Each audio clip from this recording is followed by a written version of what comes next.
Hey everyone, welcome to podcast 84, presented by 5-Pin Universe. I'm your host, Kerry Kreitz. We have Tim and Dexter Wiseman and Daryl Bradley. What's up? You look about 10 years younger today. Yeah, you might have to change the opening little image. There, got some peaks shown in there that you could probably add in. Just want to be like just so everybody knows, it is snowing out here in central Alberta, so my internet is going to be super choppy, so I'm going to let these guys handle most of the podcast. If I drop out, I drop out, all that good stuff. So our first little tidbit is if you want to help us, sign up for patreon.com/5pinuniverse for as little $2 a month. You can help support us run this podcast and many of the other productions going on. As you know, the Wisemans have been putting up some trick shot videos on TikTok and YouTube. And if you want to subscribe and share, that would be fantastic. Yeah, TikTok videos. We're into the new age now. After our recommendation from last week, we got TikTok. I'm like way down the TikTok rabbit hole right now. It's super entertaining, but yeah, I'm working on making 5-Pin Bowling TikTok famous. Swear, it's gonna happen. It's gonna happen. I just gotta wait for one thing to go viral, and every once in a while it gets close. So, well, we've been brainstorming, and in our group text, you've got a few good ideas coming out. So, look forward to some cool stuff coming for sure. There's gonna be some destruction. It sounds like there was a little bit of destruction today that kind of set us back a little, but send in your ideas, please. Whatever they are, as outrageous as they are, send them in. Do we need to get shirtless Henry to make an appearance? No. we're trying to get famous, not get kicked off the platforms, Tim. Yeah. That is how you get likes on TikTok, though. Guaranteed. That is true. So we will just thank our sponsor for the week, All-Star Bowling Sales. We'll run their quick commercial, and then we'll bring in our special guest of the week.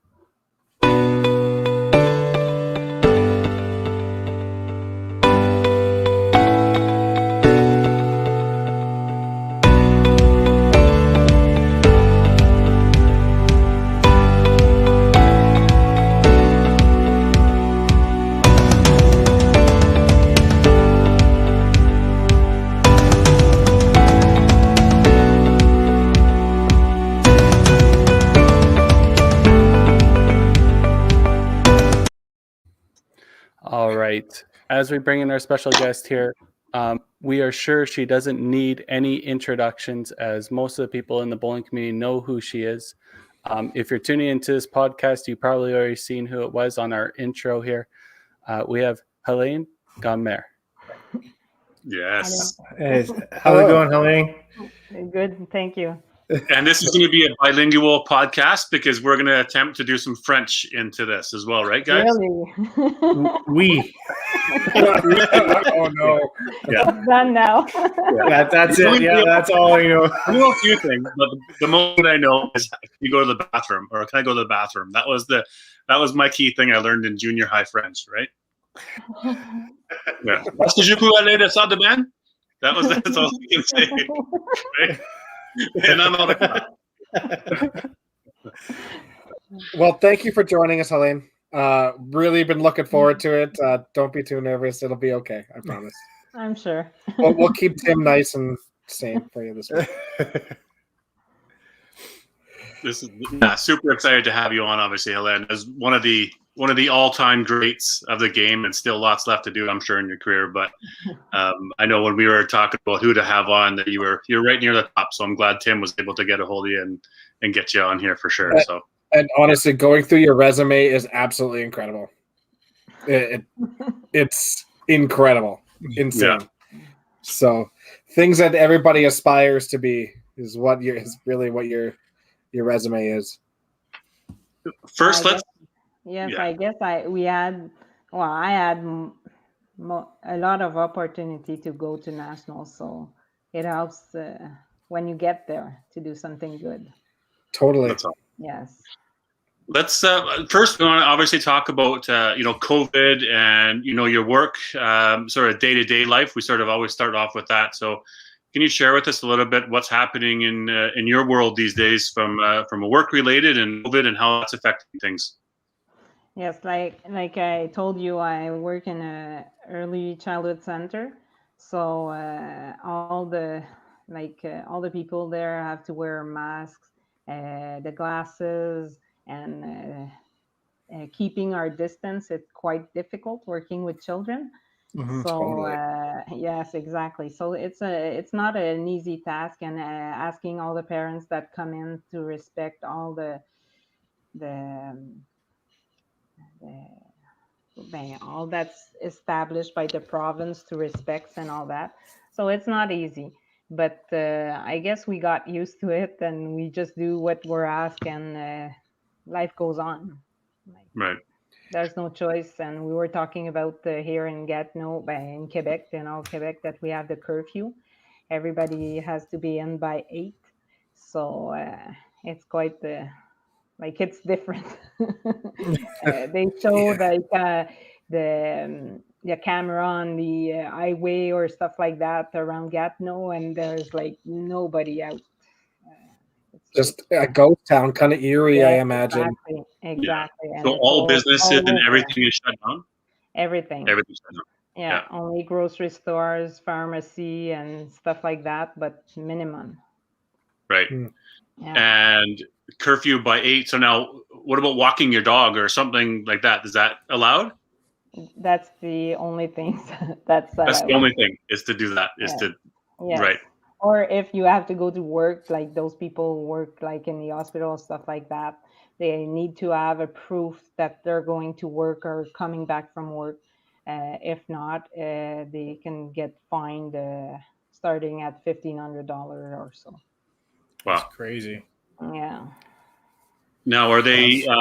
Do the children out at into your business? Do they all mask as well? Are they, or they're under a certain age? No. Okay. Yeah, it's older. Like I know in primary school they have to. I don't exactly remember at what age because I don't have children of that age. But for us, under 5 years old, for sure, they don't have to wear the mask. Right. Okay. And you had mentioned something. You let us know about you're building a new facility because you had a flood in 2019. Yeah. What happened there? Gatineau was touched by twice, 19 and 17 by floods. And the first time we were able to build back because all the basement was touched. So we had to demolish everything and rebuild.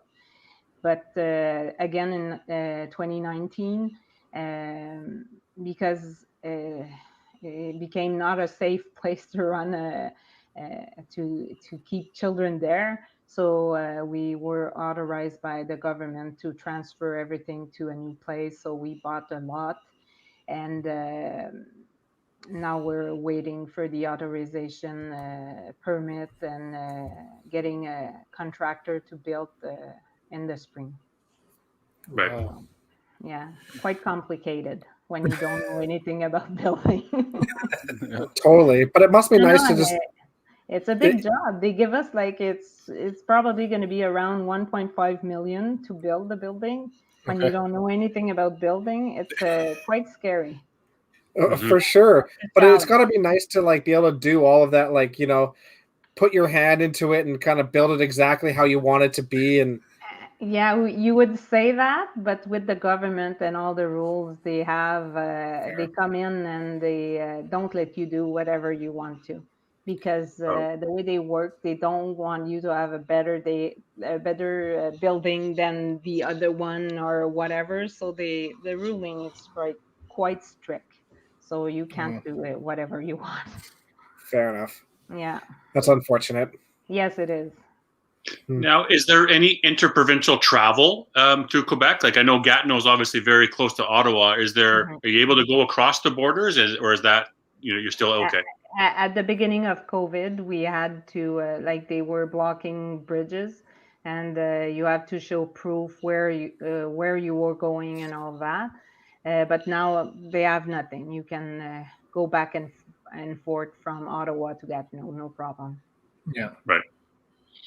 And are you seeing the numbers come down so that there's hopefully some, Yes. relaxations of the curfews and some of the rules? Yeah, we've seen number like probably from half it was when they put the curfew on. Okay. So from Right. 3,000, around 3,000 to 1,500 per day in Quebec. Right. Yeah. What's going on? And At least there's progress. Vaccine rollouts are happening now. With you in early childhood development, is there any sign that you might be in line? I don't know where that fits into everybody. We're number 9 on the list, so it's Okay. quite far. It's just before everybody else. So put us in there just to show us that we probably meant something to them, but actually, it's not a big difference. It's not a big difference. Okay. No. Gotcha. Well, hopefully things will ease up. Good on you for doing what you're doing in your profession. Obviously, working with children, that is a special talent for sure. To work with kids, I don't think all of us could do that on a daily basis. So good on you for that. Actually, I most of the time think that it's harder to work with adults, with the parents, than it is to work with the children. Oh, I wouldn't doubt that for sure. Exactly. Right. And so bowling wise, obviously there's no bowling alleys open. I mean, like we said, just shut down. So there's no playing. And we had some of our players, some Quebec played in the 5-pin 8-gamer. We didn't see your name on that. You traveled to play in the 8-gamer. What happened there? Actually, like I'm so busy with work, really. Since the floods, like when it started, I was probably working like 15, 16-hour days. So I'm so busy with work. All the time off I get to get some family time and to rest. Actually, until we finish that project, I'm quite busy. Quite busy. So where would you go? Sorry, go ahead, Dan. When was the last time you threw a ball then? I think it was back in November we stopped, or somewhere around there. Yeah. Okay, so you guys were open for a little while for bowling anyways out there. Exactly. That's good. And where would you normally play? Who, like, at a league? And was there some of the other guys, Sylvain, playing in that league, or who plays in the league with you? Nobody you would know. Actually, you know what? I love bowling, but I really go there to enjoy myself. And criticizing or stuff like that, I get far away from that. So I started in a league that nobody knew who I was, nobody knew my name, and I was fine with that. We brought to the league 2 of our friends to come and join our team that never bowled before, and I'm really fine with that. That's awesome.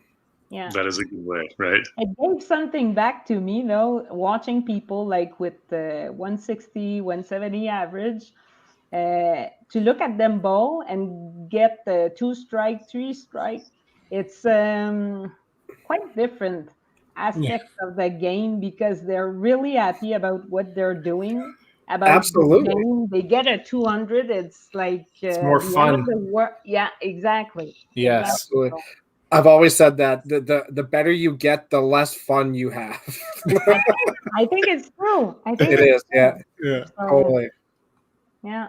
Yeah. You don't always have to play in a competitive league, right? No.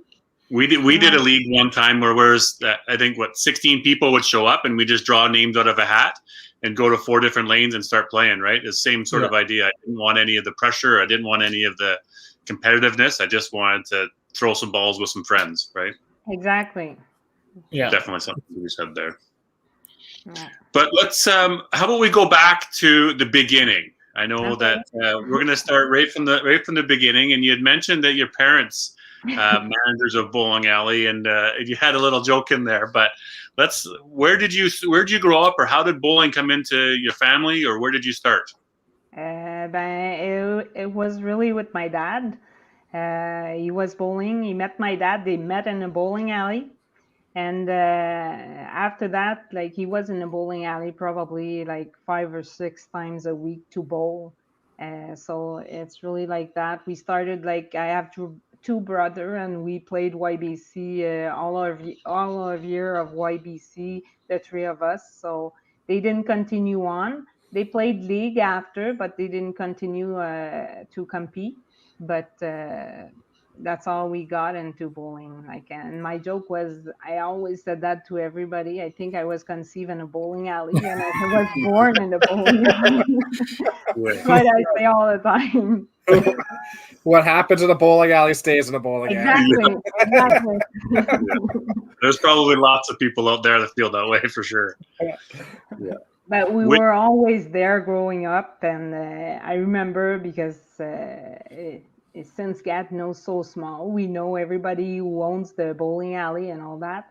And there were some girls like Kristen Donnie and Lynn Allard that their father or their parents had a bowling alley, and I was like so jealous of them having to, like, Kristen was living upstairs from the bowling alley. She just needed to go down the stair to go practice and all that. And at the same time, she wouldn't even go practice because she was in it in the bowling. She was working all the time, so she wouldn't even practice. So, but I wish we had the chance to do the same. But now, how many? Which is that bowling alley you played in? Is that still open? Which bowling alley was that? It's growing up. No, the bowling alley is gone. It was Templeton Lane. But right now I play at the Kristen Donnie's Lane. It's Danny Bowl. Oh. Okay. Yeah. And how many bowling alleys are left? 5-pin bowling alleys, obviously, because Quebec, I believe, is only 5-pin in Gatineau, right? Yes. There's a lot less. I would say like 6 probably. Only 6, 7. It's going down, and after this, like maybe some proprietor don't need to make money because the bowling has been there or it's been in the family for a long time, so they may be in a different position. But right now, for some other that they rent the space for the bowling alley or whatever, I don't know how they're doing it right now, how they're managing all that. It's definitely getting tougher and tougher, but at least with the subsidies, it helps. But depending on what your rent is, I mean, even if you're getting the rent subsidy and you're closed, if your rent is still huge, you're still taking a big loss every month, and in the time period where you should be making money hand over fist. So, it's definitely tough. But there's been new things that have come out in the last couple of days too. There's a new highly impacted company sort of loan that you can get now too. And I think it goes up to like $1 million, honestly. So there are options that I believe just came out in the last couple of days or are on the way out, but hopefully the proprietors can take advantage of those. Exactly. But there is 10-pin lanes in Montreal and Quebec City, or is really a candle pin and duck pin? What other bowling is there across the province of Quebec? But mostly 10-pin and duck pin. Okay. Yes. Yeah. We have a few here in Gatineau. We have also a few. One place that has duck pin, and 2 places that they have 10-pin. But the rest of it is all 5-pin. Right. So, and Anique has all 3. Yes, exactly. Yeah.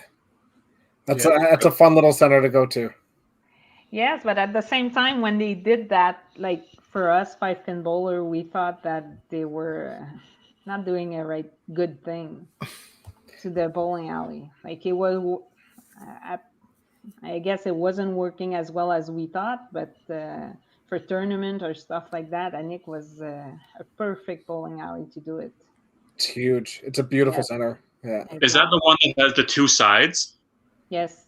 That we would have 2003. I'm going way back here now. 2004. 2004. For the open. Yeah. Right. Yeah. And so are they all one side is 5-pin and then the other side is convertible, or is any of them convertible? Oh, I wouldn't know. I don't think they're convertible. I'm not sure. Yeah. I'm not sure. Right. Yeah. So then back into the YBC, the early days. When did you start to get competitive and start to there's the 4 steps there would have been, and some of these bigger tournaments and some of the national things. Do you remember some of those events that you would have played in? Youth Challenge would have been international. How about those days? It was, but the way they were doing it, and probably maybe this year or next year they're going to do it the same way. Everybody stayed in their own province, and they would communicate score across Canada to know who would win it. That's how they did it. They didn't move anybody from their province. Everybody stayed. And that year we played, it was 1984.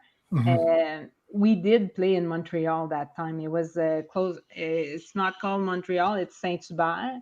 But it's long gone since now. But that's where we went to play the provincial. Right. So, yeah. And I had the chance to finish that year first. Like, we didn't even know. I think I didn't even know the same day that we had the tournament. And so I think it's when we got back, because we had to drive back, that I found out that I had won because of the time difference and everything. I think the tournament wasn't finished or wasn't done everywhere, so I didn't even know that I had finished first. We knew we had finished first for our province, but the rest of it we didn't even know. That's awesome. Yeah. That's kind of neat. That's crazy. Yeah, no, they're going to try to do a fax in this year, but who knows how that's going to work out, right? So, but it very well could be plausible with how everything's going with the way COVID is, right? So, yeah, that was the way things were back then, for sure. Exactly. But you did it for the tournament, no? Yeah, it was. Yeah. It's the same thing.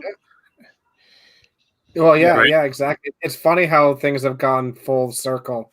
Who would have ever thought that we'd be doing that again? But hey, you know what? It works, and it might be the way of the future for some things, for sure. Exactly. Yeah, but now we can at least do maybe some live streaming or some video content, where there was none of that, of course, back then. It was Exactly. No, there was strictly nothing. faxing. Exactly. And automatic scoring. Yeah. Handwritten fax in sheets, yeah, for sure. Yeah, exactly. Right. Yeah. And then did you do like YBC and 4 steps? Did they start doing? I mean, were they going to nationals for that as well, or was it just? For us, it was only single, because what we used to do, we had to go like in all the year that I played junior, I was on a team. So we had to go, we qualified here in Gatineau, and then we had to go to the provincial in Ontario. We were part of the Ontario. We were like, they have a zone. So Right. We were zone W. Oh, that's kind of crazy. Yeah, so we went there. I don't remember the exact year that it changed, but all my YBC, all that we sent it to national was single. No team came out. Like, it happened a few times that a few teams from Quebec qualified for Ontario, so they went to represent. They were dressed as Ontario. They went to represent Ontario at the national of the YBC. But while I played, like, we didn't have our own province at that time. Yeah. I should have asked some information. That's okay. Because it's them who started the association. I should know that information. Oh, right, nice. But I don't. Yeah, Stefan's right here. He has it under control, I think. So 93 is when Quebec started as their own association and started sending their own representatives to the places. Okay.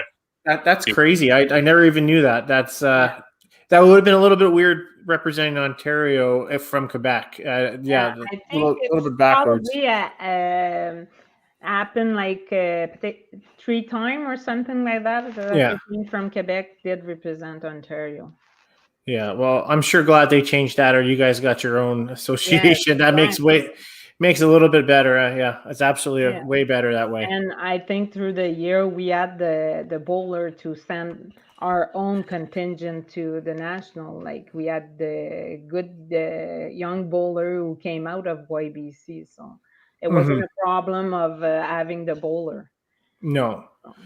No, you guys had more than 5 centers back then there too, right? So Exactly. you guys had plenty more to draw from, Yes.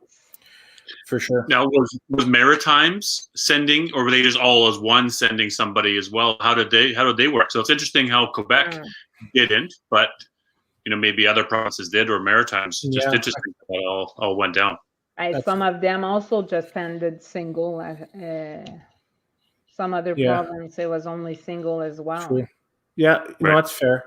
No different than, I guess, for the Open for a lot of years, it was just mixed teams, wasn't it, Yes, Hélène, exactly. right? It was just mixed teams for Quebec and singles, right? So for a lot of years, it was just that, right? So things have changed over the years, right? And to the good, I think, right? Not to the bad. So No, to the good for sure. Yeah. But at that time, we didn't have enough bowler to send a full contingent for sure. When I started, like the first year I played in the adult was 89, and we didn't have enough people to send a full contingent. Or we had to do it the way we are doing it right now. It's that we qualified individually to like we play as a team on the provincial, but our score is only taken individually, and they formed a team like that. Because if not, we couldn't do a provincial with all ladies team, mixed team, men's team. Right. We So you wouldn't have send- enough people. So you send an all-star team then. Yes, exactly. Do you bowl out of the bowling centers, or do you bowl out of everybody goes somewhere and you qualify to there, and then you send a men's mix? So really, there's no zone round, is what you're saying. There's just a provincial. We're doing it. We're doing a zone round, like a bowl by each bowling. Like each bowling is able to send how many, like the number of teams they want, and then we meet at the provincial, and then we do the all-star from there. Okay. So sometimes, depending on which lane is used, we have to split the group in two. So we would play, let's say, 5 game one place, and then we'd change to play 5 other games to the other bowling alley, and so that we played the same number of game on each bowling lane. So the question is, so with a single, obviously the top average would be your single then. Exactly. So I guess in your resume, 17 times you were top average. Yeah. That's absolutely incredible. I like that's just dominating out there. 17 times out of the, what was it, 20 years you participated? I think it's 24. 24. Yeah. 4 years. Yeah. Gotcha. So because you're all playing at one provincial, the top person is automatically singles, and then you'd also be on the team as well. Correct. If you decide to. Yeah. If you decide to, okay.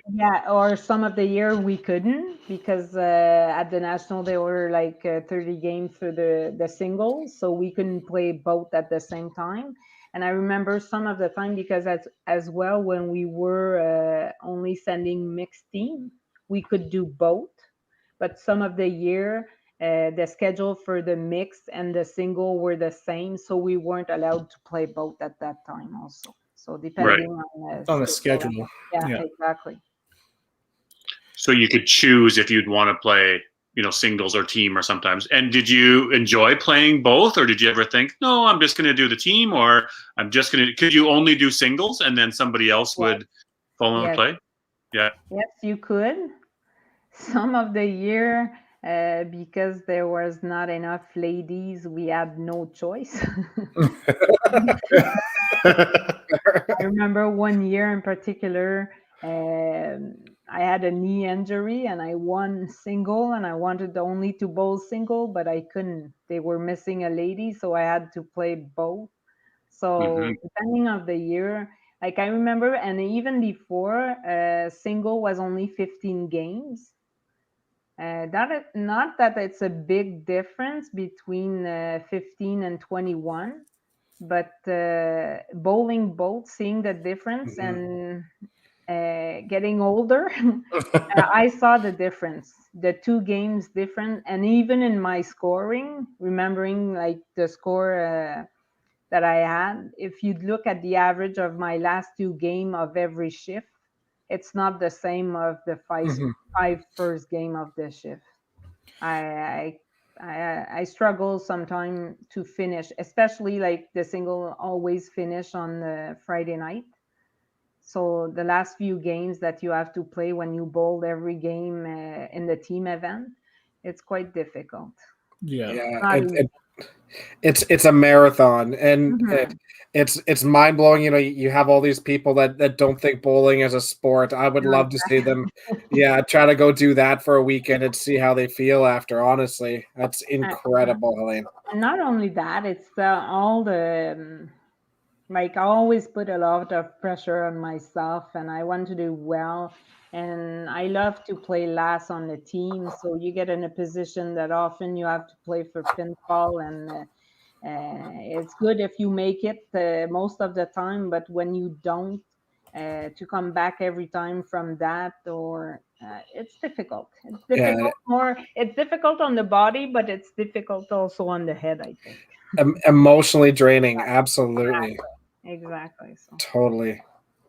So I found it easier because I done it even twice when one time when I was pregnant, I played in the team and I played in the single, and it was like we go there in June and I gave birth in September, and I was able to play both, and I thought it was really easy that year. I don't know why, but I thought it was really easy.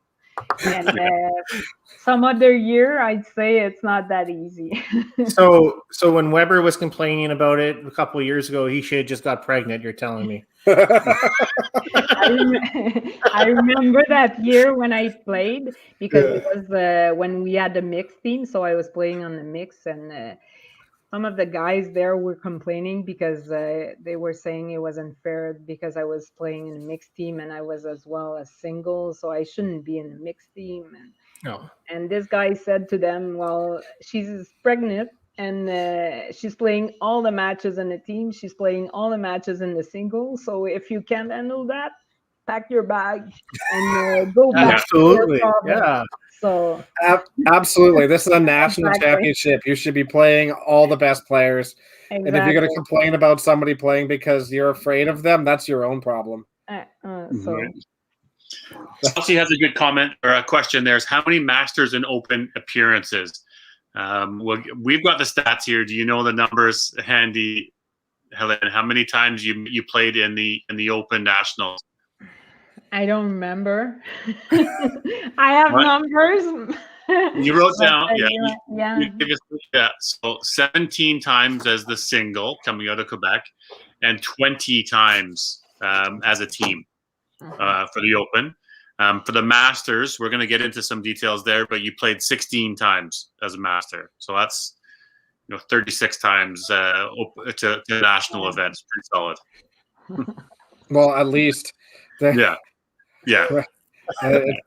And then 2019, when we qualified to go for the Open, we had 2 rookies on our team, and we had to fill out the questionnaire, and they were looking at me because it was all in English and they didn't comprehend all the question and everything.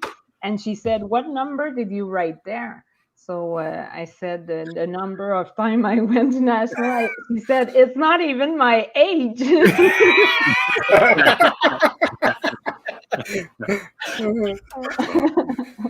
But you remember? I mean, some of them you've had, a few medals in your career. So we have 7 gold medals. We're talking still Open here, folks.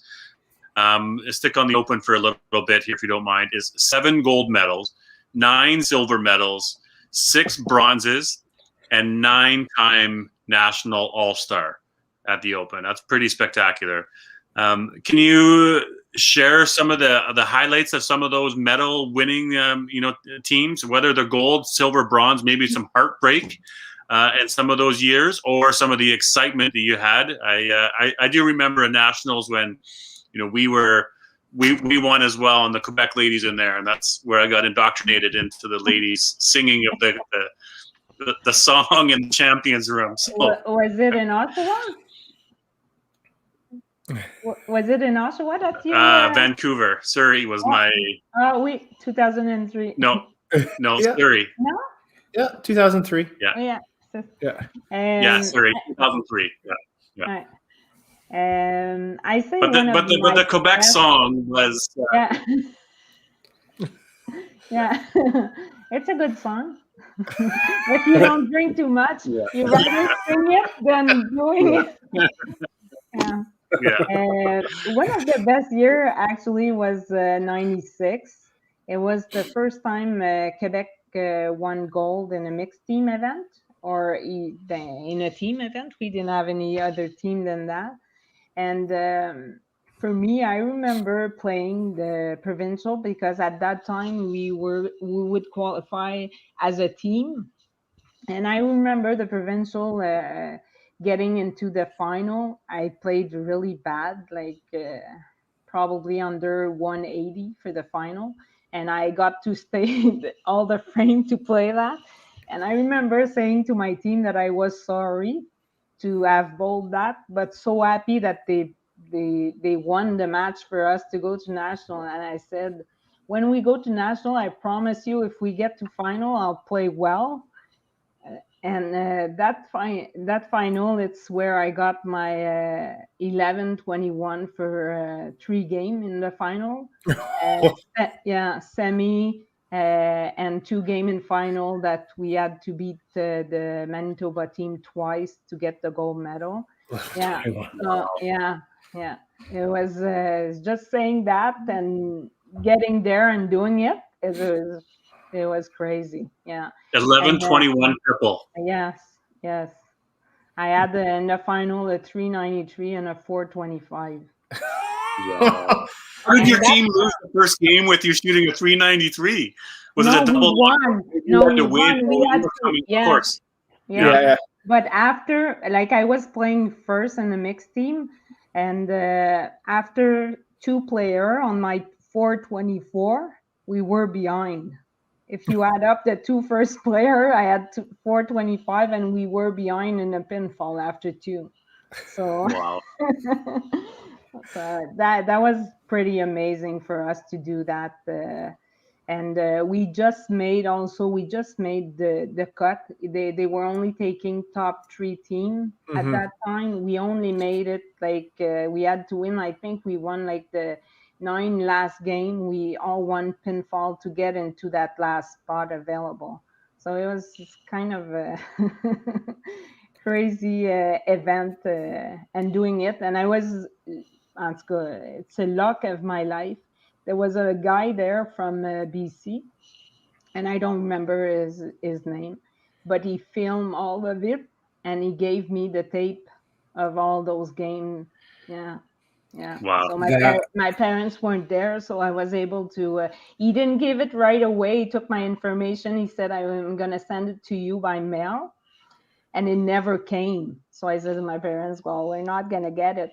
And the next year, when we got to Calgary for the Open, he was there and he gave the tape to me there at the Open. That's awesome. Yes, it is.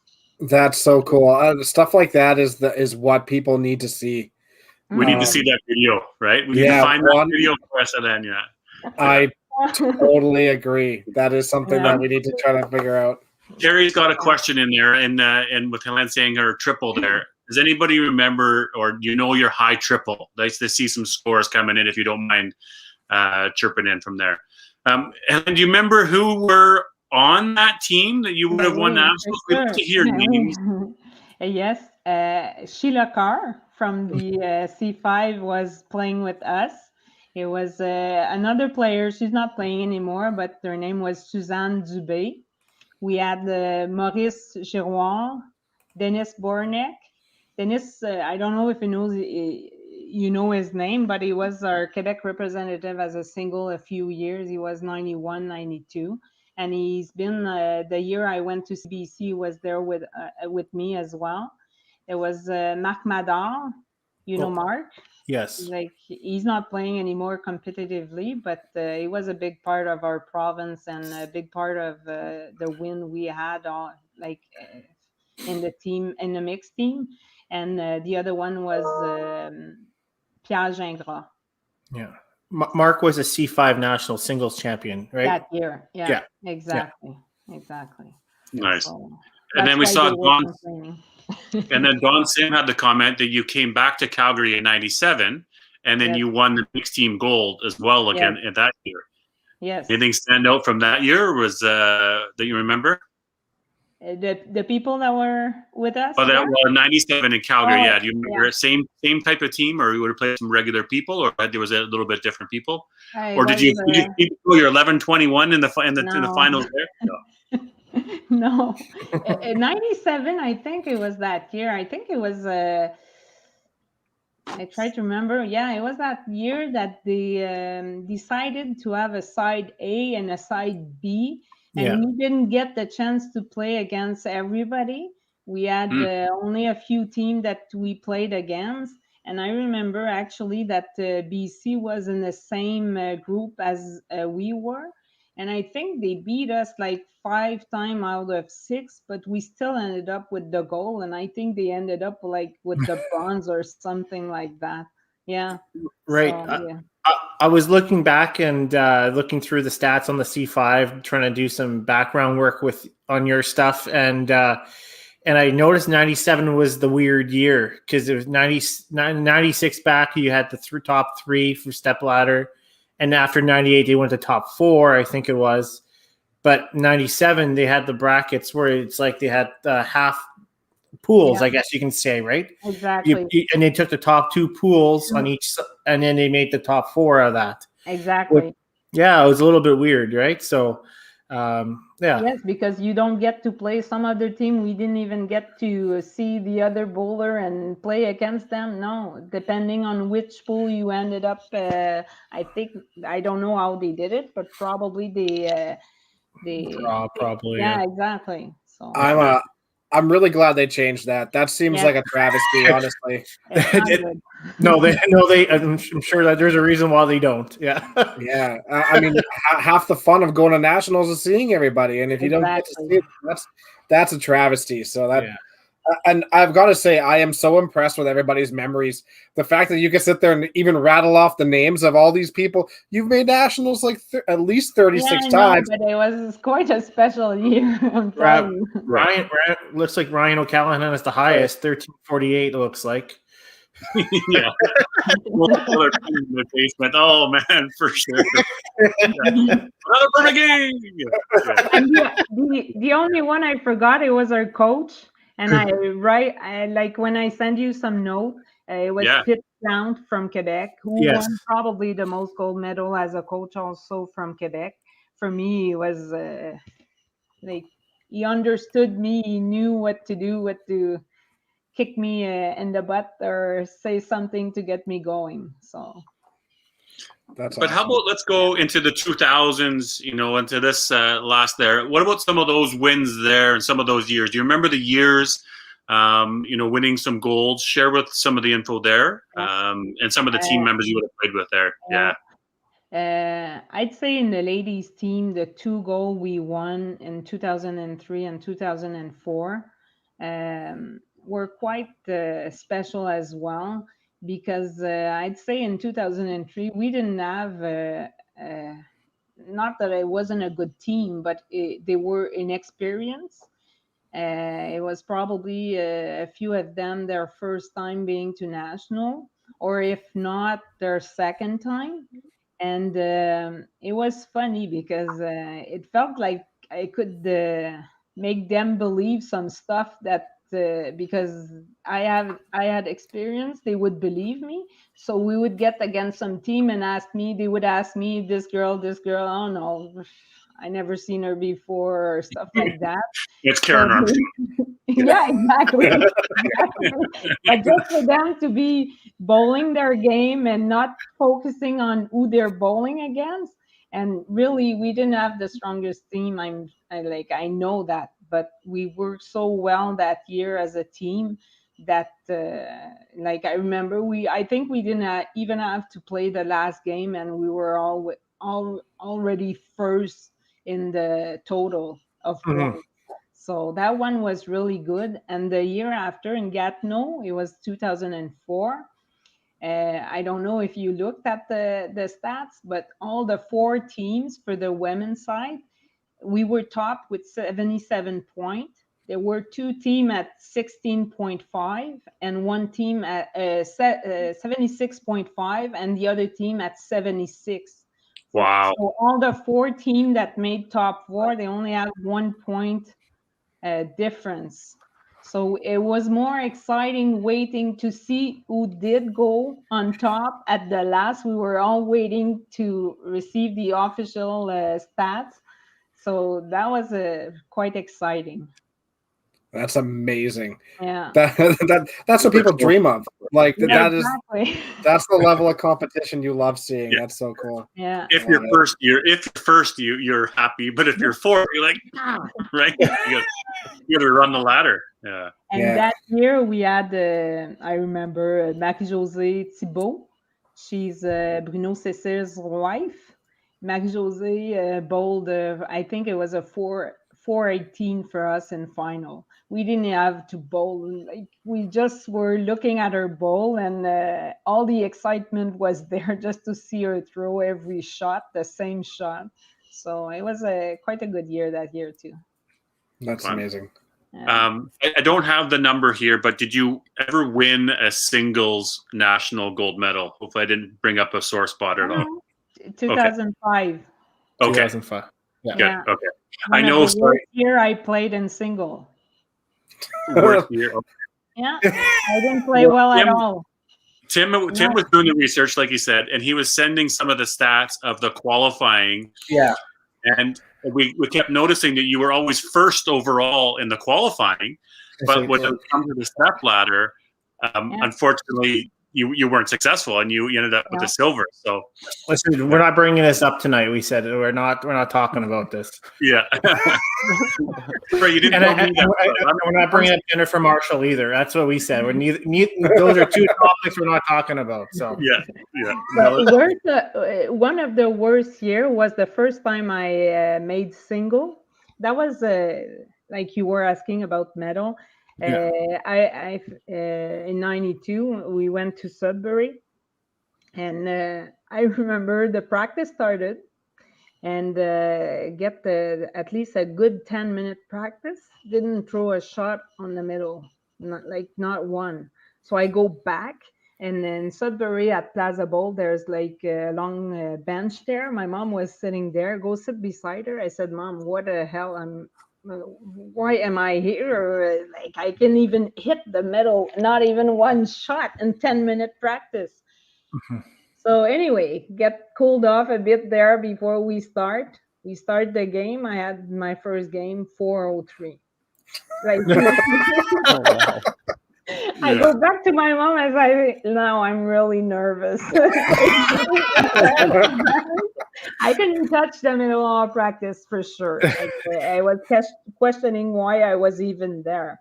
Yeah. So that year in Sudbury was special too, because I don't know, we only bowled 15 game in single, but they put the 15 game on 4 days. So we had 4, and last day only 3 games. So it wasn't easy to get into the tournament. No, you get there and you think you got it, then it's finished already. You have to go. Mm-hmm. So I remember after 12 game, after I thought I didn't belong there, I said to my mom, but it's not so bad. I'm second for the first time coming to the national, being second. I think it's okay.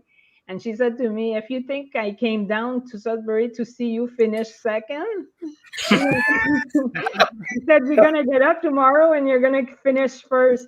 And I went back for those 3 games, and I did finish first after. Yeah. Yeah. A lot of people. Year, Yeah, sorry. that year, what was strange about the final is that we changed bowling alley to play the final. Yeah. We didn't play the final at Plaza Bowl because they didn't have enough lane for the TV. So we went to another bowling center, and if I remember correctly, like none of us, like the 4 for the 2 final, men and ladies, I think it's Don Lane that probably had, I think, the biggest score with 233. Like we never been there. Even me, I was ticking all the time on the lane. I had to change shoe. I was playing with 2 different bowling shoe. It wasn't a nice center that we were sent to. It was closed for a few months. Nobody had played there. Like they just opened it like in a rush, seeing that they didn't have enough place at the Plaza Bowl. So Yeah. it wasn't easy. Part of me thinks that like that's kind of crappy to do, and the other part of me thinks that's awesome because here you are at a national event, and I think part of being there and part of being successful is like learning how to adapt and learning how to make adjustments and all that. And going into a center on the Sunday on the finals, not having a clue and nobody having played there, I think that's super neat because you just got to figure out as fast as you can. Yeah, you have to figure it out. You better get some good warm up in. I guess so. Does that kind of give an advantage to the people making trying to run the ladder though? If you're fourth and you win, and then you have a little bit extra time to kind of figure out the lanes. No, because the other step ladder were played at Plaza because they weren't on TV. It was only, I think, the final. Oh, They brought us there for the final, and that was it. Oh, wow! Yeah. It wasn't even the whole step ladder; it was just the final. that's Wow. Like just throw you into the thing. Okay, let's go. Yeah. Yeah. That's crazy. That's crazy. Kind of like our tour finals that we just did, right? Yeah. But When we're talking about Hélène singles and a lot of those other events at the beginning, I think it was not until the later 90s that it was double knockout if you had first seed, though, right? So no, it was later than that because I remember in Gatineau, it wasn't even double knockout. Right. Yeah, I think that didn't come into like mid 2000s. I'm pretty sure. Right. So I've always believed that the first seed should get at least a second life because if you dominated or played well enough to get the first seed, you should be able to get it. So, yeah, I've always believed in that, even though I've never taken advantage of it myself. but that being said, I do believe that should always be the case. Nice. Any other, we'll wrap up the Open here. Any other highlights that you want to make mention of, or some of those great teammates that you would have played in the Open years? Some of those things there regarding the Open for us, Hélène. Yeah, good question. The last few years, obviously, you've got you're still playing provincials. You're still going to nationals. Seeing some of the younger, people coming up, any of those ones there that are, exciting to see, or some of you had mentioned earlier, Bruno, right? I don't know if you ever got a chance to play with him. It's a name or somebody that I haven't seen for a long time, but what an awesome guy Bruno is. I mean, a lot of the guys in Quebec are, right? But I was supposed to play with him in 2020 because at the provincial for the first time, I didn't make the ladies team. I was in trouble, in fact, big trouble. I didn't feel like going. My dad was sick. He was in the hospital. And I didn't really feel like going to the provincial, but I was registered and I was playing with 4 other people on my team. So I did went. And I struggled all weekend. And it was only 2 games left to do. And I didn't have a 300 for any other game of the weekend. So, and I had 2 people to pass by if I wanted to make the mixed team. So I said to myself, okay, I need like a 650 to finish to have a chance to make it, even though I haven't thrown a 300 on the weekend. And I did have around 630 for my last 2 games to make the team. I tied for 8th spot in the ladies, and I was gonna play with Bruno this year for a long time. We didn't play together. It's like a long time. Like we made master together as single, but it was a long time. I never been in the mixed team before, so the chances of playing together were quite slim. But I would have enjoyed playing in the mixed team in 220. That would have been awesome. Yeah, for me, yeah.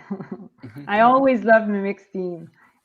Always an extra challenge to be playing against the guys. I always loved it. Yeah. It's interesting you say that, because I wonder, again, from people in the comments, what's your preference? I mean, obviously, it may be to play mixed, or it may be to play men's, or maybe to play ladies. What's your comments on some of those preferences you like to have? As Hélène says, she likes to play against the men to, whoop our asses, right? Whereas, I like to play mixed too, but I don't really want to go up and play Hélène when I'm playing. I mean, I would be scared shitless, and I'd lay an egg for sure, right? But so it's different, right? So it'd be interesting to see what people think of why they like to play the both, and what the pros and cons are, right? So we went to a tournament. Like before, there was a lot of tournament in the area, either in Gatineau or in Ottawa or East Ottawa, that we could go to. And we went to a tournament in Ottawa, and it was, I'm going to say it because I know when we're together, he's saying it to everybody. I was playing Mitch Davies. Yeah, Mitch Davies! 758, or Mitch Davies. All his buddies were behind, and he was saying it's going to be easy. I'm playing a woman, blah, blah, blah. And he didn't know, like he's, I don't know how many years he was out of the YBC when it did happen. But he didn't know me, and we played together. And I think I had like a 900 for my 3 matches, so I kicked him out of the tournament. And after that, they told him like who I was and that I had like national experience and everything. So I go back home. Probably like 30 minutes after the tournament was done, I have a friend request from it. You should have declined it. Trolling at us, find it, right? Oh, we better be friends with her. Oh, that's funny. Yeah. Nice. Well, good work on the Open. Obviously, stellar career on the Open. Lots of good memories. I know Jeff Canham. I'm more of an Open player. I know Jeff Canham said that always the loudest teams at the banquet. I'm sure that was at any banquet, but yes, definitely the Quebec ladies are remembered at banquets for sure. Yeah. Let's shift here now to in 2019. Was it C5, Tim, or it was a C5 Hall of Fame induction? And now this was the first induction, Tim, or was there previous Hall of Fame? No, so it was actually the first induction for the players. So they did they went through the initial list based off points through a big stats program, and they found out the top 10 players, and it ended up being 9 ladies and 1 male, and Hélène was one of them. And actually, I was fortunate enough to I get all privy to all the stats and everything like that, and Hélène was the top lady of all points across everything. Wow.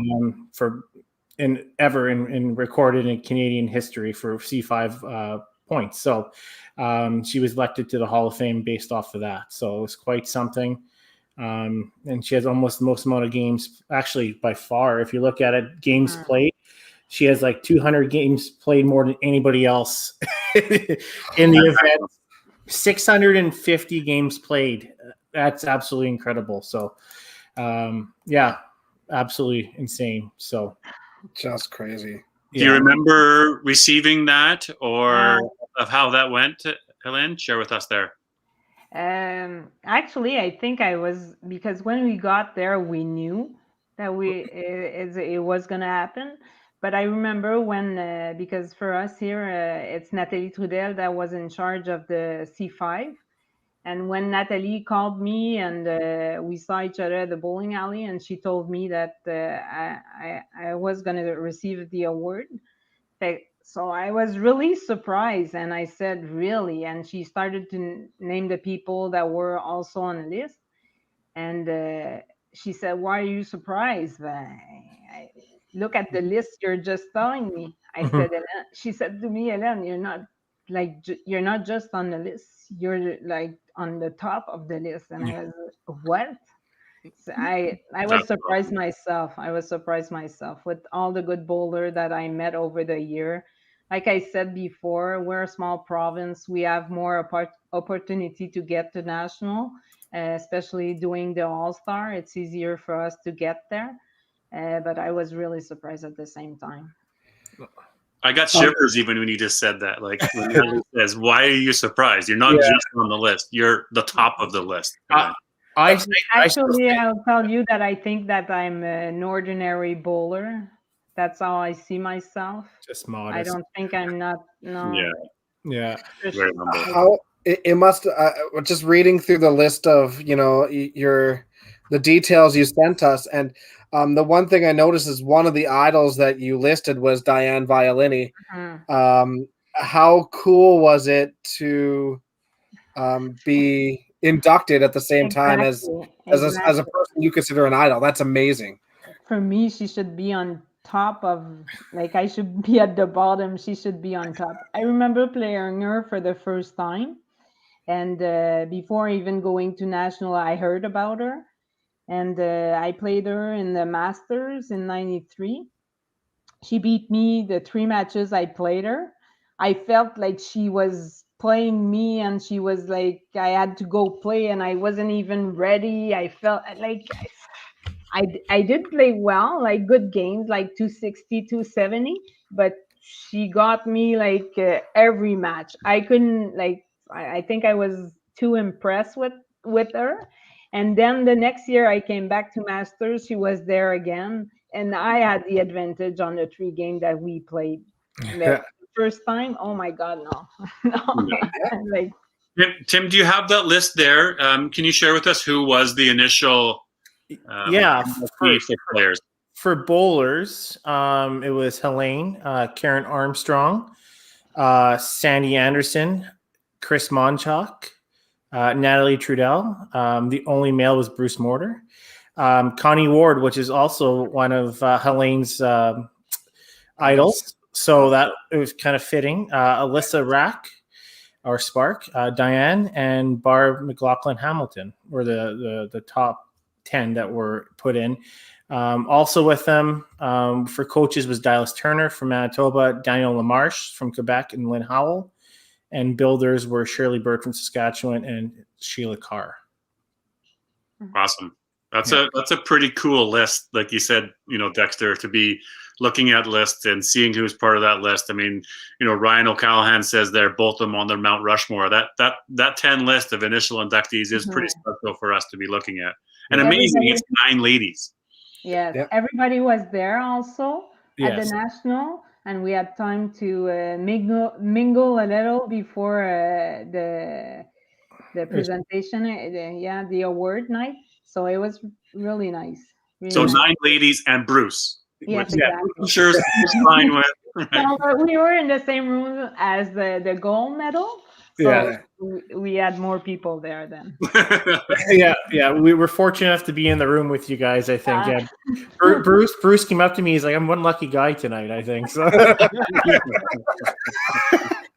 And if I remember, I think Lynn was just sobbing the whole time. I think Lynn was Lynn wouldn't do that. Yeah, it was pretty cool to be there to watch all of it, right? And I think everybody was pretty awestruck by everything, and it went off really well. So it was pretty cool. Mm-hmm. Yeah, that's awesome. Yeah. Let's shift to the Masters. Mm-hmm. We've got quite the extensive career here to go through on talking about Masters, but remember, it says first year 93. You remember anything about that? Obviously, what is the Masters? What's the Open? How did you differentiate the two, or where did that start with qualifying, playing and if you can share with us, how does the Masters qualify in Quebec? Is it different than other provinces? If you can share with that, it'd be great. No, I think it's the same for I think we always had 6 tournaments, and some of the year we would take the 6th tournament to count the average, but now it's 5 out of 6, so you can eliminate one. Just one. Okay. Yeah, exactly. But it's the same. We play. I don't know how many games you play, but we played 8 games every tournament. Same here. Yeah. So. But we only take 4 out of 6 in Alberta. Okay. So you were saying that there's only 5 centers left in Gatineau. So do you play a center twice in that rotation, or how does that work? I would have to count, but I think it's 6, and we didn't play the same center twice last year. Okay. So we went So- everywhere. Yeah. And you do 2 on a weekend, so Saturday, Sunday, and then 3 weekends. Yes, exactly. Okay. But for me, Master, like I played, like it seems that I played forever, but I found it more difficult to find the time to do it compared to the Open. On top of that, we have a fundraiser and stuff like that, so you have to be available quite often. And for me, the Masters is not a good time of the year to go away. Often I work when I go away. I have stuff to do from work, or even if I'm here in between or after shift, I have to go back to work or something like that. So it's more difficult for me to get there. That's why I stopped the master for a lot of year. Part of it was that because during the year it was time consuming with the children and everything. It was too difficult for me. But the thing I remember, I think the most from master, it's mostly when we started, we were only sending 2 singles. There was no contingent. The first time we sent in a contingent, and it wasn't a full contingent. It was only a men and ladies team. It was in '96. That was the first time. But before that, we would only go like 2 singles. So that was like 1 male, 1 female. Yes, exactly. So that Right. was quite like for me trying to fit in or mingle, or when you don't have anybody there, It's a little bit different. Exactly. So, but it was nice. It was the way they did it before, they had that hospitality room at night. And I remember that 93, the year, single were there finishing, closing the room every night because we were playing late every day. Yeah. So it was another way to enjoy the bowling. It's the same thing when we used to go for TSN or CBC. The fact that it's only 2 singles coming out of our province, you have to meet people. You have to. You don't have no choice. If not, you're going to be by yourself for a long week. So Right. I remember that. And when even the year in '94, the national for master were in Oshawa. And me and Marc Madar were single for Quebec. But Marc had to leave on the Saturday or whatever. I don't remember which day it was before it wasn't. It was during the week. He had to leave because he was getting married on the weekend. So they left him leave. So entering when they march in everybody, I was the province of Quebec. So it gave some good stuff happened from that.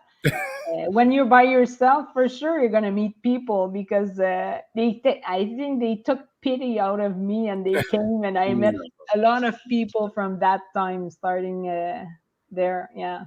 I I can't speak because I haven't been an open singles representative, but I've been tournament masters 3 times, and I found the camaraderie and the togetherness of those 8 provinces together. Could you travel? You guys, we take the same bus. We're on different schedules with everybody. We do a lot of stuff together, right? And you guys, I don't know, we close hospitality rooms together. It's a different feeling, I think, than maybe the open singles. We do a lot more stuff together, and I found it was way more enjoyable that way. I had really good experiences with tournament masters that way. So thanks, Brett. And you have a lot of time to enjoy your tournament. Not only playing. When you do both, like singles and team, and the open, there's no time for you. You go in the bus in the morning and you go back at night, 10 at night or whatever it is the time you finish. So for that, master is more enjoyable. Yeah, Masters is they don't let you play both, right? It's you have to No. play one or the other. You qualify as a single, right? Exactly. I appreciate. Let's give a shout out to everybody making the comments regarding the Quebec bowling centers. It's good to thanks for those comments about who's registered, who's playing, where you're doing that. So it's not a lot, but it's nice to know that there's still some playing.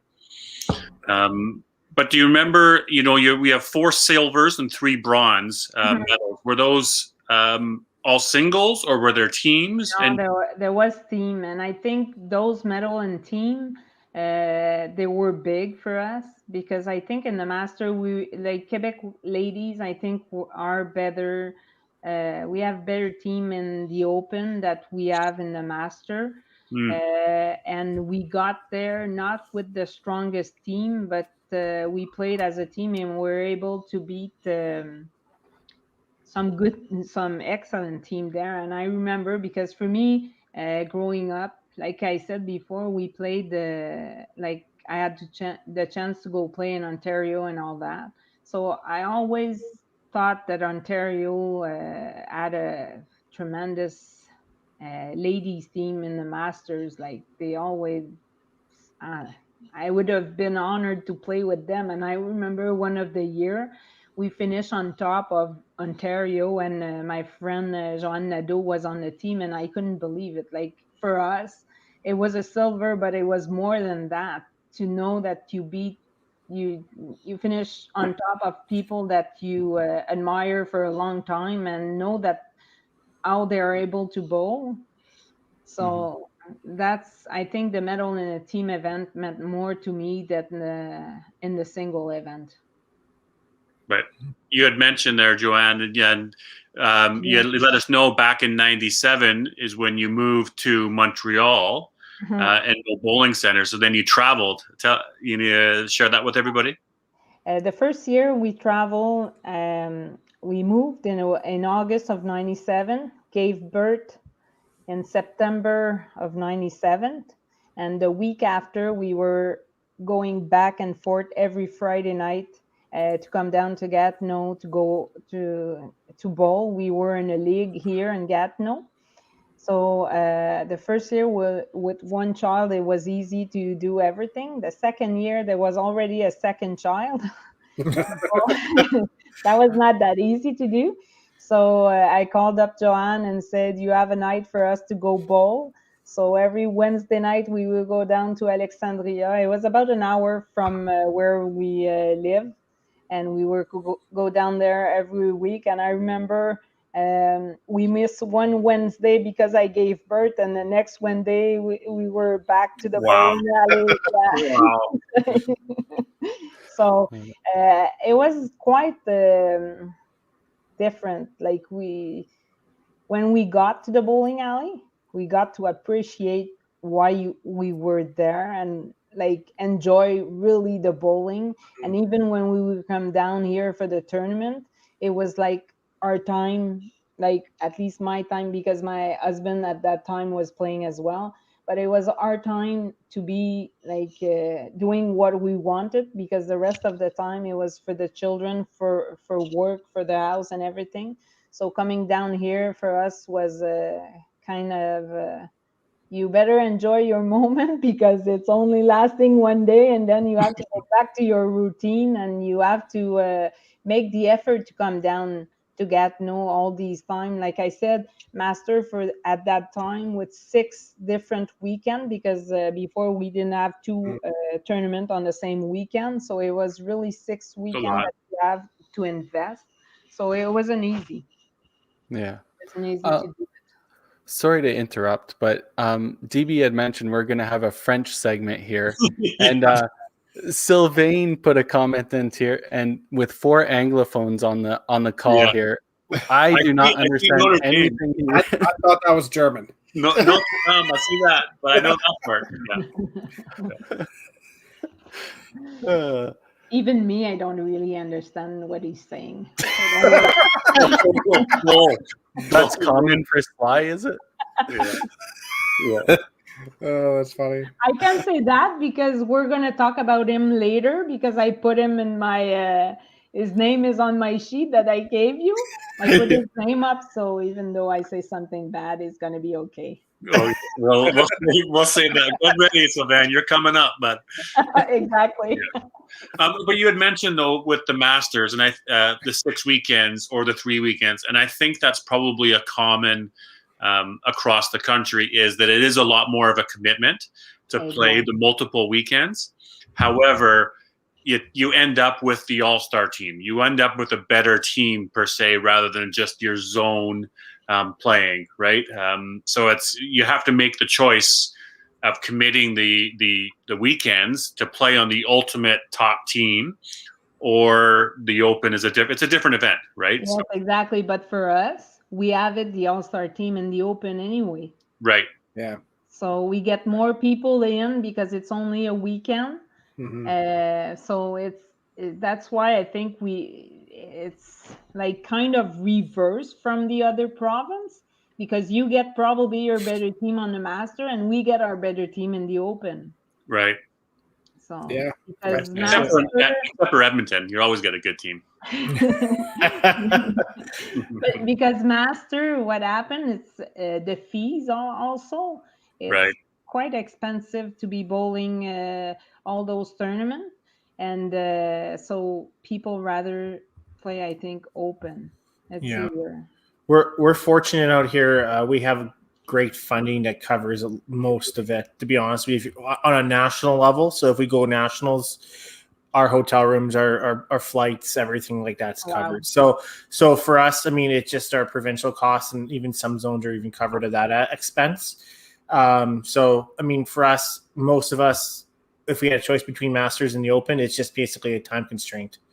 Otherwise, most would probably be playing both, right? So, so we're fortunate out here for sure on that aspect. If we had better teams, Masters, I think, would be definitely the better team to make more often than not. Yeah, I agree with Daryl. There's a little bit more of time commitment to make a Masters team. Like you said, you got to give up 3 weekends initially, and then hopefully you make nationals, and then you got to give up a week there. We're Open, you're giving up 1 weekend, then Easter, and then 1 week in May. But but you know, the fair comment is that the Masters is an overall better team. It's a provincial team, right? You've qualified throughout the year to make the one team, whereas the Open, you're 20 games in a weekend, and there's likely that you're going to have a couple of newcomers or people that may not play in the tour events or in the Masters events, right? So the perception may be that it's not as strong as a team. As a Masters, you're likely coming out with a really strong team, regardless, right? But that's the allure for both of them to play. I mean, and people make the choice, and that's totally fine. So, yep. I'm the same as what you said, Hélène. Personally, is that I don't play the Masters because of that, because it is 3 weekends and it is July long weekend. It's a long commitment. I wish I could. There's sometimes years if it's in the Nationals or in Newfoundland, I'll give a go for the first couple of events and see how it's going. But I'm not necessarily planning my schedule around playing every Masters every year, just due to family, right? But I'd love to play in it one year because of the fact that I've played a Masters and I've made the ultimate team, right? So I played this year, like for 2020. I registered for Master because actually the national was in Newfoundland. And my friend Joanne Nadeau, they accepted that the Ontario people from East Ontario come play with us in Quebec. So Joanne called me and say, "Are you going to be playing? I would like to play if you play." So I decided to play the team, but we didn't get to go. But, how neat is that, though? So back in the day, there you are representing Ontario at nationals, and then you're having Ontario people representing Quebec at nationals. Exactly. That's kind of neat too. But they accepted it a while back because Joanne won for Quebec a gold medal at the Masters. I think it was like in '89 or something like that. She won for us. They were allowed back then also to come and play. And they stopped it when Joanne won for Quebec.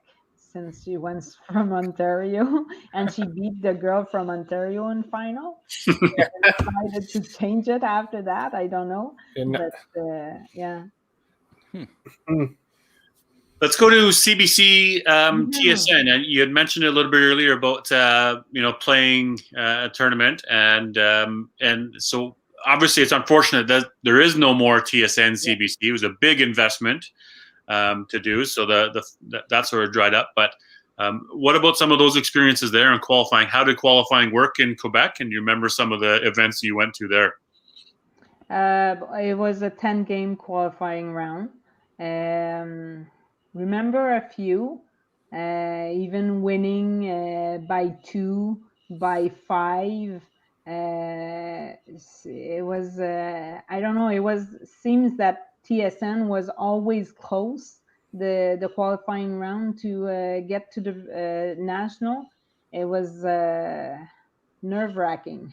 I remember one year, I think I was playing close to the washroom, and it was a good thing. I felt like I don't know, when sometimes you're really in your game and you think everything's fine and you're cool and you can handle it, and sometimes I think I don't know, your mind goes somewhere else and you have trouble handling the pressure. So some of the year was not that easy, but I don't know. I think on a 10 game, I can throw a few good game to finish on top. And one of the thing is that I always try to bowl in the different bowling alley, play leagues. So every year I would change up. Like if I play before, I was probably playing 3 nights a week. So I would go different year to different bowling alley. So then when I get to tournament, I would remember that I'm able to play well in those lanes, and I know those lanes well. So it got, I guess, easier for me. As for you guys who have to travel all over, for us, it was always the same bowling alley. So I think it gets easier for us to maybe get good scoring because you know all those lanes. Totally. Yeah. I know that Carrie's likely saw Brett Hendrickson's comment about lots of videos on Hélène bowling on YouTube. So I'm sure that he's looking to cue something up for you, Hélène, about a TSN or a CBC competition that you might see coming. But do you remember? The TSN I remember the most is when we played the team event, and the way they did it, they would take the top 4 score to make the team from each, like we were from East, and top score would be captain of the team. And I remember that year was Brad Glynn who was captain, but because I was there, I'd been there often, and he beat me by 1 on the game. He let me be the captain. So I said, all right, I wanted to finish last. So I said, okay, I'm going to finish last. I'm going to put Brad first. So at least he plays 3 frames. So we get to the finish, and I have to finish. I have to get at least a corner pin for us to win. And I remember myself telling myself, what have you done? Why do you want to do this? Because it was for $2,000. It was not only like for me, like it wasn't my money. It was them too. It was $500 each. And I had to throw that shot. And like, what am I doing? What did I do that? Yeah. We got it, but still, I remember that moment. Like I felt my pants shaking at the bottom. So, no. So that's the video we watched, Carrie. Yeah. Really? I said to myself, if I haven't a chance to do that, I'm not going to finish last. I'm going to let somebody else finish. So little birdie told me there was a story about Jeff Glynn and how excited he got on the lanes. Well, he was excited. Yeah, about how he jumped into a plant or something like that. Was it on the side? Yeah. It was TSN. I think it was made better because of the team event as well. thought that it would be boring to watch, but I think it was really fun to watch. Yeah. Now, Jim Brad Head is he can put some energy in his bowling. For He's sure. really Yeah, fun to bowl with. Yeah, he comes by learning it rightfully from Bobby O. But Jim Head has a good question there. In the TSN, you only played against the women, but in the CBC, you played against men. No, it wasn't against men. They did a series for women as well. It was 2004, I think. So we were playing women. I played Connie the first match, and then I had Karen, and I lost again Karen Armstrong. So no, it was ladies. I think it was only 8 of us though. So yeah, I remember at the end of those, they definitely started the programming shifted near the end of once they stopped doing those shows. But yeah, no, I never qualified for CBC back in the days when right. it was just one person from Quebec, probably 2 from each other provinces, I think. But yeah. Now, was it different for you to play? Knowing that it was on camera and on TV and that type of thing? Or was it, it's another day and another match and it's got to go frame by frame? Or how did that feel? The year that we played, the first time in 92 for the Open, they would tell you when to bowl and when not to bowl and to stop. And that was kind of different. Instead of the TSN, they would never tell you that. The game would just go on. But for it was CBC for the Open who was filming it, and they tell you when to play and all that. That I found that it was more difficult. Totally. That's got to be so hard to get into a rhythm. And way too much time in your head too. Yeah. It's all about a production, right? They're trying to produce a show and trying to say, okay, how does this look? Those time when we played the Open, it was live TV. Okay. So they had to go with the commercial break and all that, so we had to stop. So that was different. For the TV, we had also, I didn't write it down, but we had also CBC. Well done, Carrie. What do you got? You got a little CBC Hélène versus Connie Ward. Oh, against her idol, yes. Let's see a couple of shots. Just off Highway 400. This is just warming up here. Okay, yeah. Do you remember this match, Hélène? Yes, I do. But they didn't show the good shot I made. We were on commercial. I had 3 strikes in a row that we don't see. The only bowler. We'll watch a couple of shots here. Yeah, at that time we had also microphone. I don't really know why. I don't think it's necessary.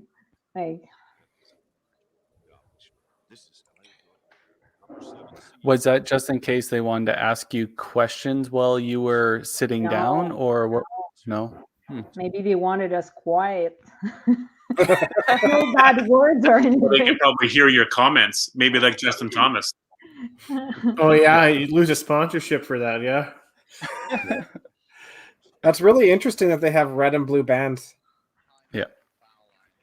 It was. I don't remember where exactly, but it was in Ontario that we went. I think it was in Barrie, wasn't it? Yeah, it looks like Jeff Canham says Bolorama in Barrie. Yeah. Neat. I remember. I think Mark Jackson went out at the same time. I think Jackson was there. Maybe. Remember watching the guys. Yeah. I lost in Alberta that year by 2 pins. I think it was Dale Lelemo. There's like 7 years in a row, I was 3rd place coming out of Alberta. Remember talking to Grady about it. Yes, this is my little moment, but call him out, Brett. Call him out. That's where you get participation medals. Yes, I used to be able to bowl, guys. Right? Yeah. Not just an interviewer. Oh, she wasn't happy about the corner pin miss there. No, never happy about corner pin. Yeah. Who won this match? That's what we want to see. Let's get to the end here. Hélène did. Okay, yeah. Yeah. Did we have a big celebration or a big moment or anything? Like, No, I'm not I'm not the one really to do that. Sticky corners. but now you had said there, and you gave us a couple of moments. Yeah, there you go. Dale was the Alberta rep that year. That's right. So you had mentioned about Connie, about your idol. Let's talk about your idols there. You had made a comment. We really want to, chat about some of those people that have been super influential for you, in the bowling. So list them off for us and tell us about why they would have been. It was Kristen Donny first that I put on. Kristen, my parents were really good friends with her parents, and my dad brought us to see her bowl her last YBC National. It was in London in 1980, and I remember it like it was almost yesterday. Like I watched her bowl everywhere, and all I could hear was her name everywhere. And for me, she was the best. She has different qualities that I don't have. Like some people, like she believed in herself. She believed she was the best all the time. Even though in bowling, I think there's nobody you could be the best all the time. You can play against anybody, and anybody can beat you or have a better day than you're gonna have. So, but she had that way of thinking that I wish I had for myself at that point. So I always looked up to her. I remember the first open I qualified to, we were playing the same zone, and we were bowling 10 game at the bowling I grew up in. And 10 game, the last 10 game were in her bowling center, and I finished on top of her. I couldn't believe it. It was like I won. It wasn't. It was only the zone round, but for me, it was more than that to be able to finish on top after 20 games. I really looked up to her. That's awesome.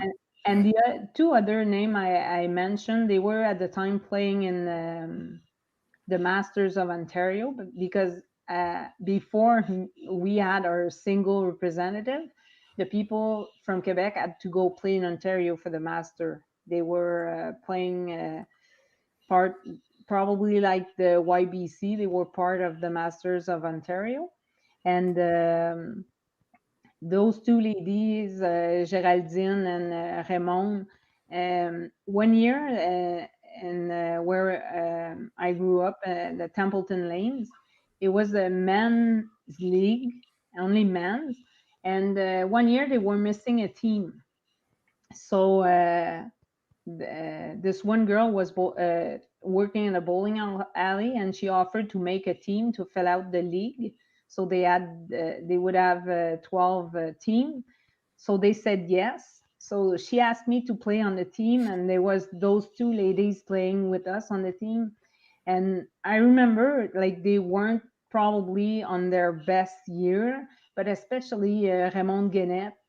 She was anchoring the team. Every time we needed something to finish, she would get it. Like 90% of the time, she was probably only averaging like 235, 230. But when we needed something, she was there all the time. Dude. So, Throwing the clutch shots. yes, exactly. That's awesome. Exactly. Yes, it is. And then you mentioned a couple of coaches as well. Yeah, but Pitt Plant for me was probably the best.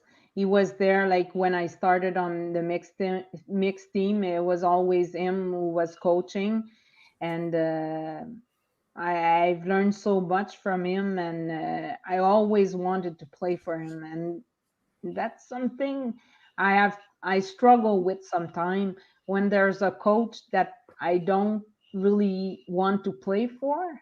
I don't know why. It's like something, I don't know. I struggle with that.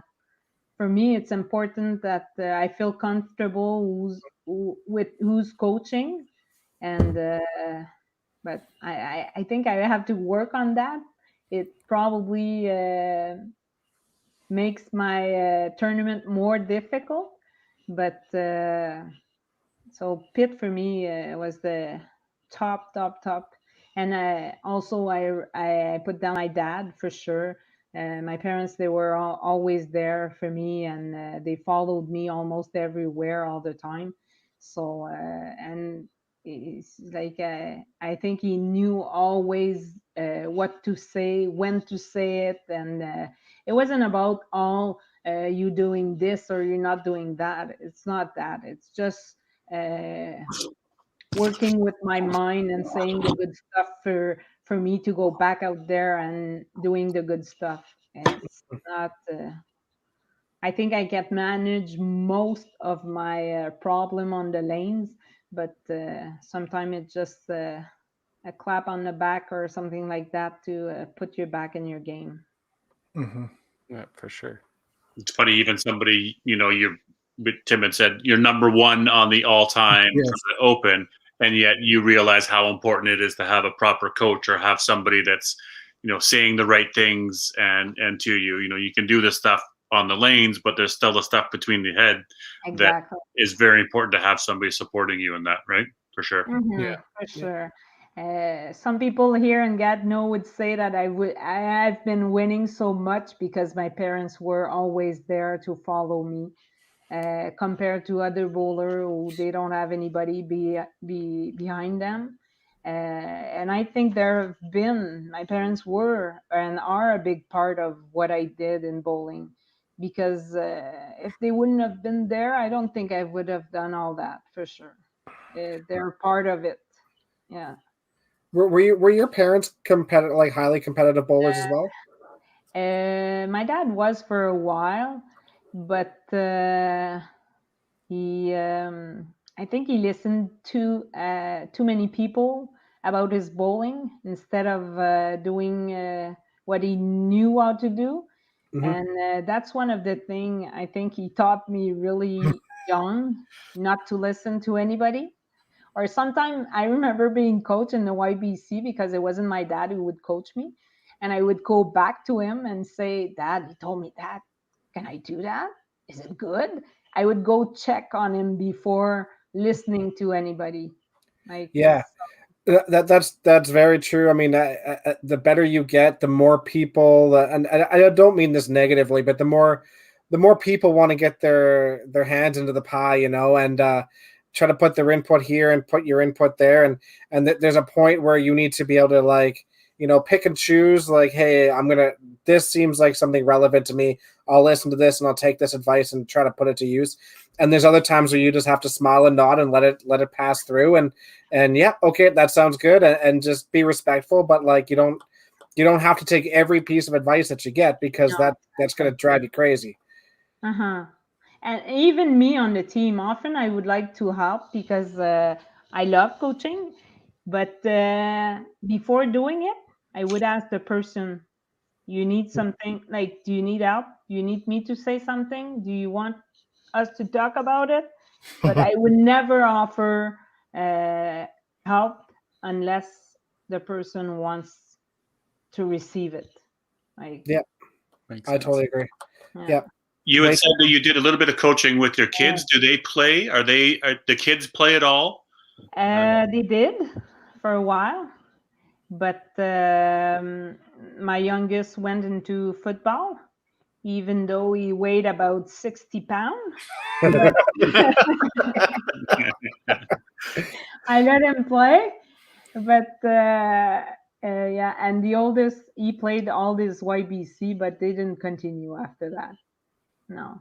Right. They were in the bowling alley really young, and my youngest one, for true, I'm telling you, this is really true. It's really funny.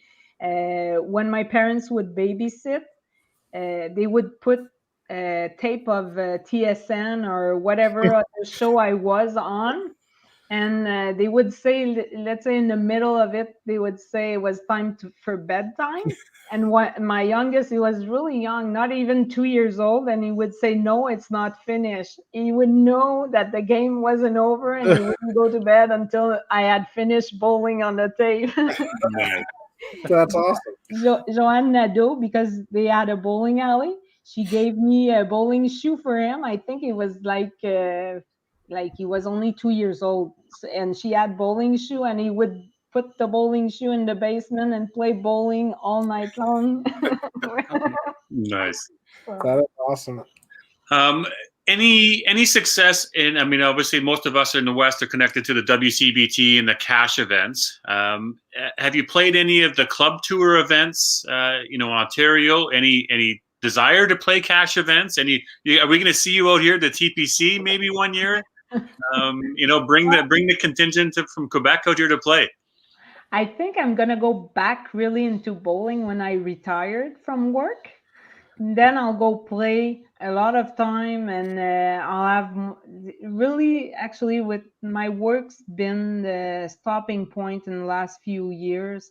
It's too demanding, and in the summertime, that's why Master is not my favorite, because of the time of the year. We have a sailboat. We go sailing every weekend. It's close to home. We can even go during the week. So I have other interests as well. We have the family, and I have to try to because I'm with someone who's not a bowler at all. He started bowling to play in the same league that I was bowling, but my life is not only bowling as it was before. When I left home, my only concern was, do I have enough money to play bowling? That was my concern when I did the budget. Do I have enough to go play all the tournaments I want to go play? And even the first year, I remember my dad used to pay for my tournament. And if I won money, I gave him back his entry fee, and then we'd split the rest. So I didn't have to worry if I wanted to play any tournaments. Yeah.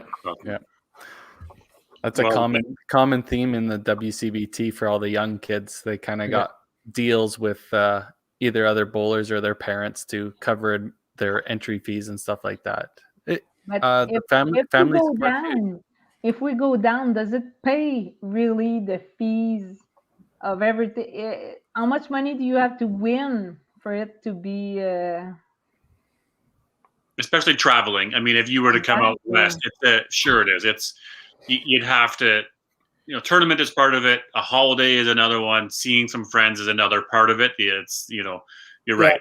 In order to make it just about the money, you do need your $1,500 likely coming here, flying here, hotels, food you're gonna need anyways. It makes it. You've got to compete. So it's not just about the money. Yeah. So Ben says so it's not just about the money in order to make it, worthwhile. But anyways, we'll hold the spot for you. Everybody, you're welcome to come out here. Tim and Dexter both have extra bedrooms. We can. Sly needs a babysitter for sure. I know I've seen him around slobbering. So it's the Sunday nights after the tournament's over that the tournament gets expensive for you, Sly. Yeah. I'll set up the trailer. We could probably put a few people there. Yeah. Let's make it work. Anyway. We're getting close to wrapping up, but just some of the final questions. Hélène, what's left? I mean, obviously you said, when you retire, you want to, get back to bowling, but what's left? Is there bucket list things that you want to still compete in? You want to win? What do you want to do? That's a good question. I'm not sure, actually, seriously. I wish we could have gone to the national, playing the mixed team and everything. I would have liked that. I don't know. It's going to depend when we start and where I'm at, really. And I think for next season, because I think the rest of the season for this year is pretty much done with the way it's going right now, especially here in Quebec. But I think if my project is over, I think I'm probably going to go back and be trying to go bowling more. I've been bowling, 3 games a week for probably the last 10 years, if it's not more. That's all I've been bowling and trying the open, and that's about it.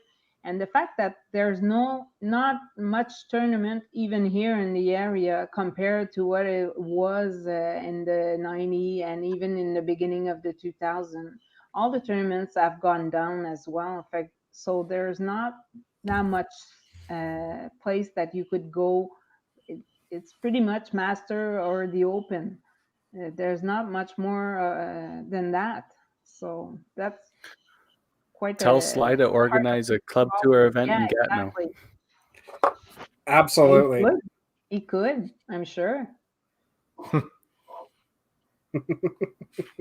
He's gonna respond probably soon. Yeah.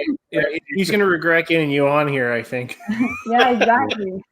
We still don't know what he said in French there, so we're still curious about what. I pulled it up in Google Translate. Yeah. No, man, it's nothing. It's not. It doesn't make sense what he said. Well, the little bit that I can catch is that in the bottom of a church, there's bowling lanes. There's some bowling lanes. So in the bottom of, like, is it the Notre Dame church or bottom of a church in Hull? Yeah, but there's no. Is there? I don't. I would be surprised that the bowling alley is still there. I don't think so. Oh. It's from way back, probably.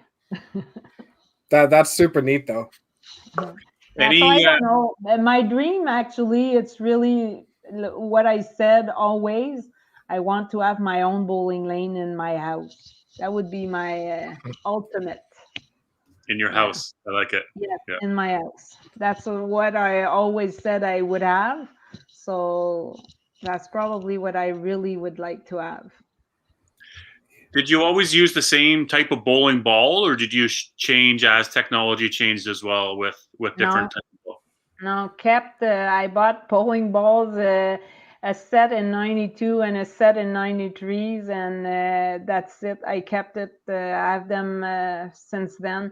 I remember buying Starlines a few years after that, and I kept them a few months maybe, and that was it. I kept my. It's not funny. I don't even remember even the name of the bowling ball because we're out of the bowling alley. I have. Give me some name. I'll tell you which one. What color are they? What color are they? Blue and white. They're probably they're either Paramounts or Olympics. Paramount, and the other one gray and black. Scorpions. Scorpions. Yes. Oh, that's it. I have those two sets from always. I don't even like. There's a discussion there about changing balls and changing spots on the lane, changing everything. I'm not really into that. I'm not really into that. I'm with you. People saying change ball. No, listen, I'm not even throwing what I'm supposed to. It's not because I'm going to be changing balls that it's going to be better.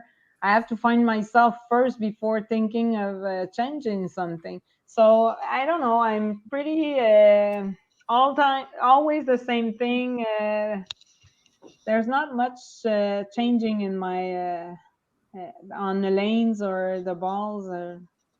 I don't really believe in that.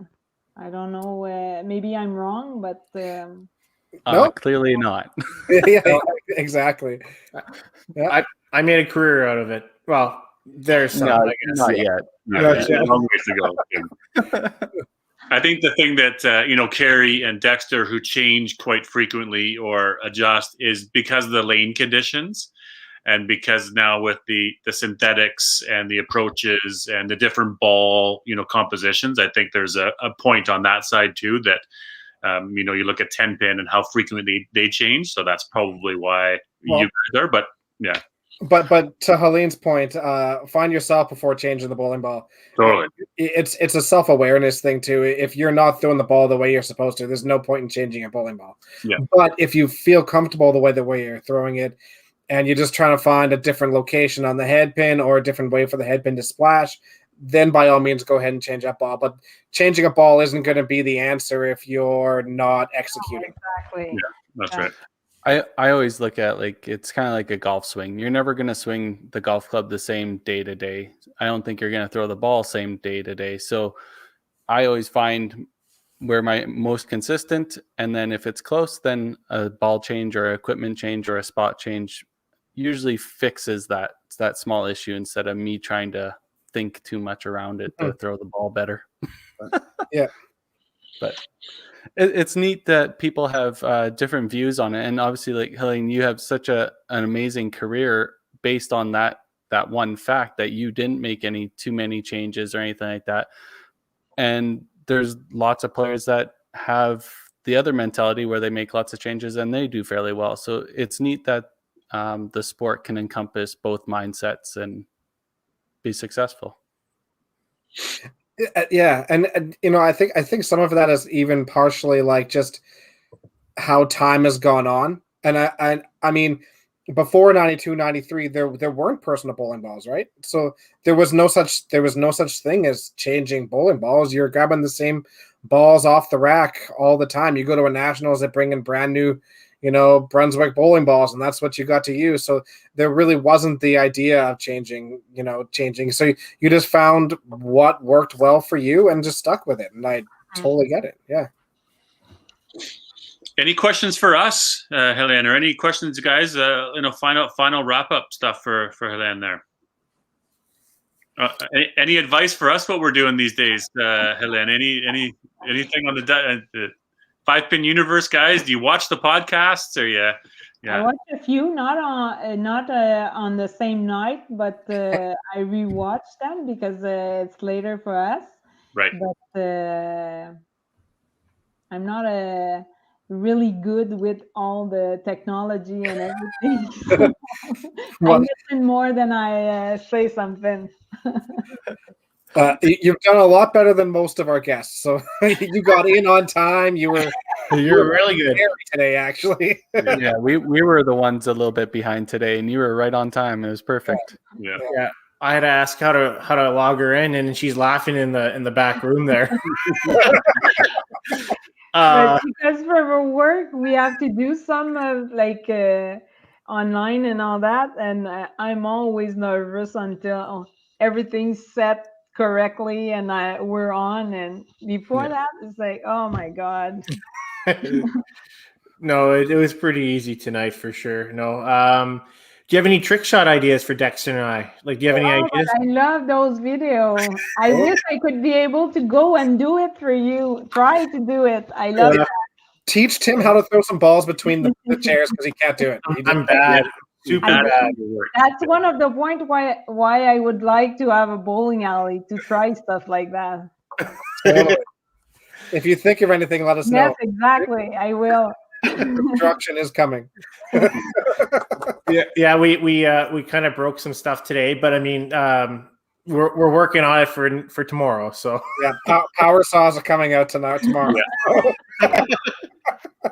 Yes, Luke. Yes, we're looking for trick shot submissions, and Ryan, the grapefruit is coming, and I keep asking for the piggyback shots. There was a piggyback shot. Yeah, we tried it. Do some better piggyback shots for a video composition. So I think I've got some strategy. If Tim's gonna be on my back, I'm gonna have to run sideways so that he can throw across his body. We'll figure it out. So I did Dexter. I did jump on Dexter's back full speed, and I did try throwing bowling balls, and it was in the left ditch every time. Left gutter. So I figured if I turn and run sideways, he might get it straight. I don't know. But Patterson, mid podcast, Patterson did mention to us he wants one of us to sit on a chair while we throw over their heads. So literally, his words were just substitute the chairs with humans. Maybe just sit down. Yeah, just sit down there. Oh my God! Can't get ready.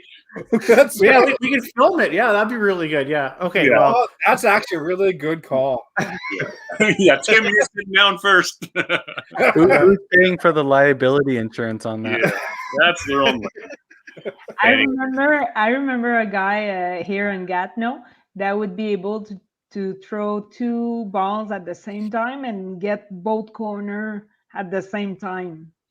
Right, do the double. Do that? Yeah, exactly. Yeah. Throw at the same time, it's complicated.